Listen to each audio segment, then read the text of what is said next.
Good afternoon, everyone. So today, me and my group has been tasked to report about the external criticism and internal criticism of the Philippine independence.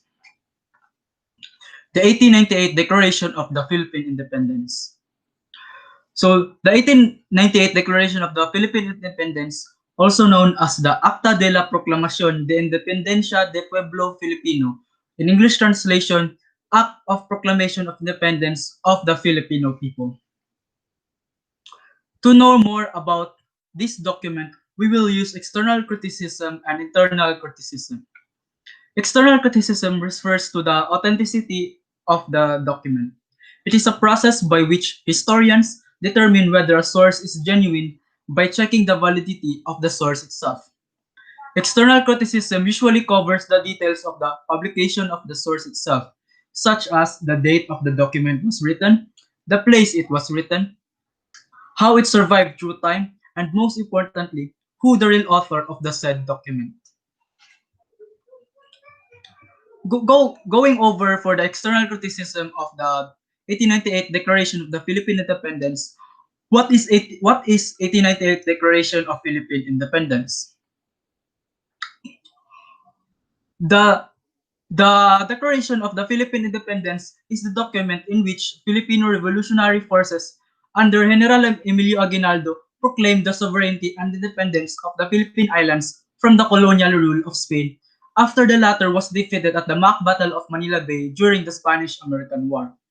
It is a declaration with a 2,000 word for a document consisting of 16 pages all in all.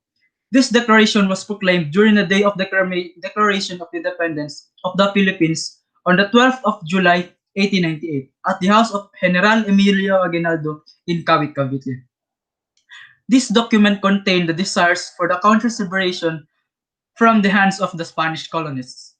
This proclamation was a very important event after the return of Emilio Aguinaldo from exile in Hong Kong and was part of the plan to end the Spanish colonization.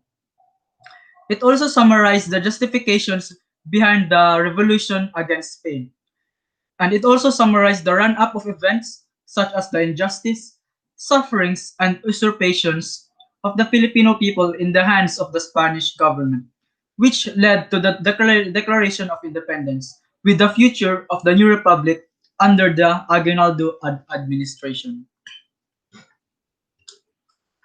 Who was the author? The author of the Acta de la Proclamación de Independencia del Pueblo Filipino is a Philippine lawyer who served as the Solicitor General of the Revolutionary Government and later became the principal author of the Philippine Declaration of Independence, none other than Ambrosio Rianzares Bautista. Ambrosio Rianzares Bautista was born in Binan, Laguna to Gregorio Enriquez Bautista and Silvestra Altamira on December 7, 1830, and died on December 4, 1903, at the age of 72. He was also known as Don Bosyong, and he was also an Auditor General of War and Aguinaldo's confidante. He is also a distant relative of the Rizal family, and he frequently gave advice to Esa Rizal during his school days in Manila.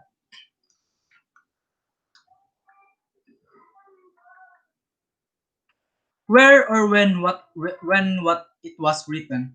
So there were no exact date and information of where and when the Acta de la Proclamación de Independencia del Pueblo Filipino was written, but according to some historians, it was created between May and June 1898, and it was also signed by 98 people. Consequently, it was presented and proclaimed on June 12, 1898, between 4 and 5 in the afternoon in Kawit, Cavite at the ancestral home of Emilio Aguinaldo. For the for the next external criticism, my groupmate Jerry Camentiza will take over. So, hello everyone, I'm Jerry Camentiza. So, how had the independence survived? So, the Philippines was colonized by the Spanish in the later part of the 16th century. So, in the late 19th century, Filipinos, intellectuals, and the middle class began calling for independence. So in August 1896, the Spanish uncovered the Katipunan's plan for rebellion, forcing premature actions from the revolts broke out across Luzon. So in the March 1897, Emilio Aguinaldo became the leader of the rebellion. So by late 1897, Aguinaldo negotiated an agreement with the Spanish in exchange for financial compensation and promise of reform in the Philippines. So the Philippines Revolution temporary was at an end. So in April 1897, the Spanish-American War broke out over Spanish brutal suppression on the rebellion in Cuba. So the first in a series of decisive U.S. victories occurred on May 1, 1898.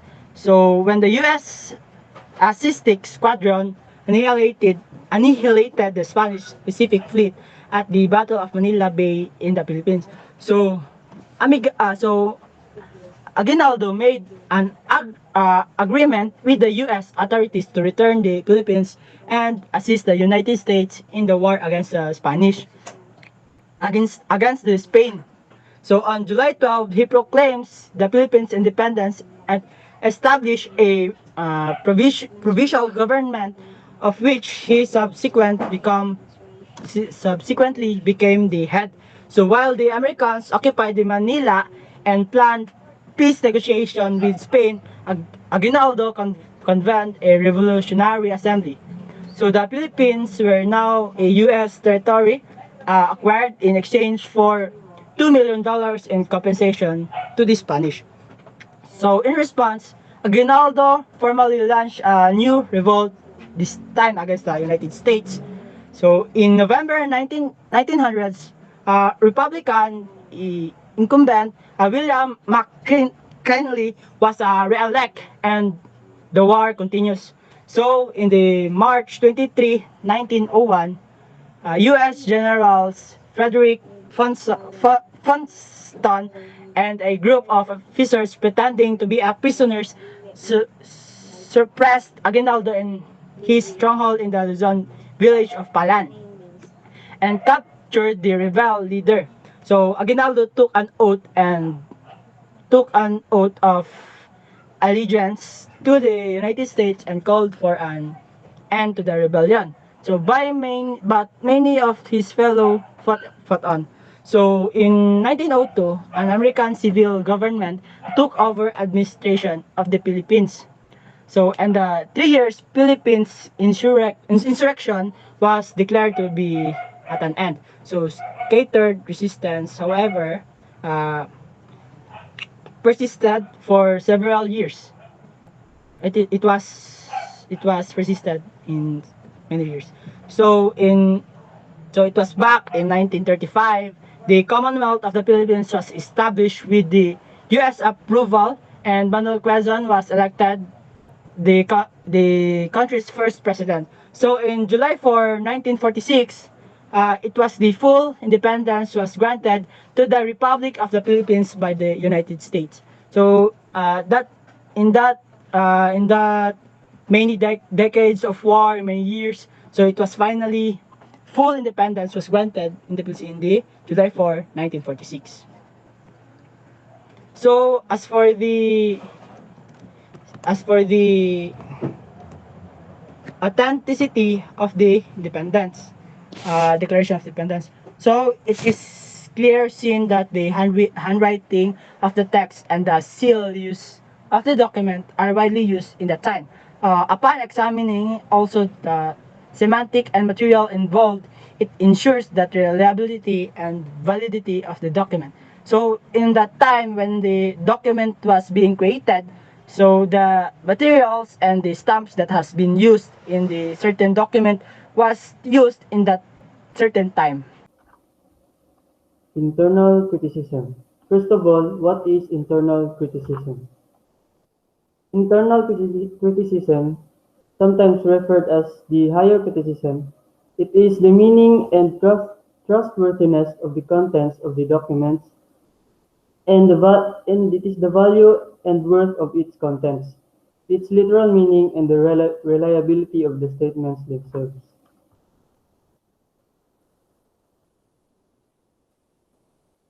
Is the official draft copy of the Declaration of the Philippine Independence, which was written by Ambrosio Bautista, which is currently under the care of the National Library of the Philippines.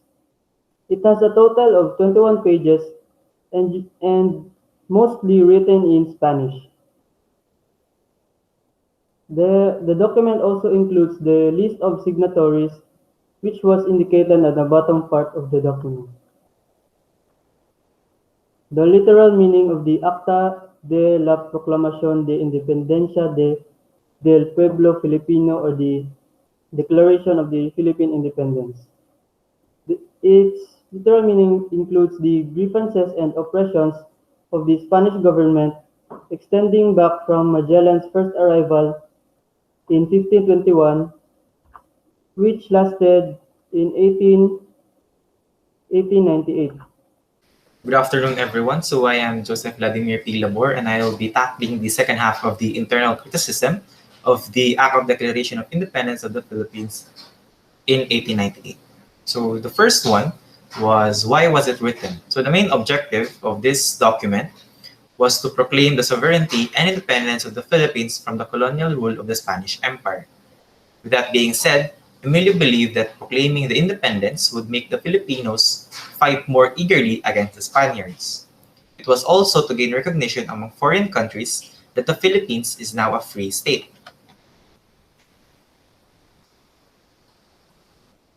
Next up is the internal consistency.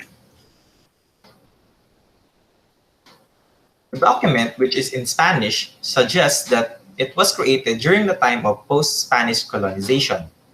Upon examining the content of the document through official translation by Sulpicio Guevara, it can be seen that the ideas and anecdotes used in the context are timely and well established.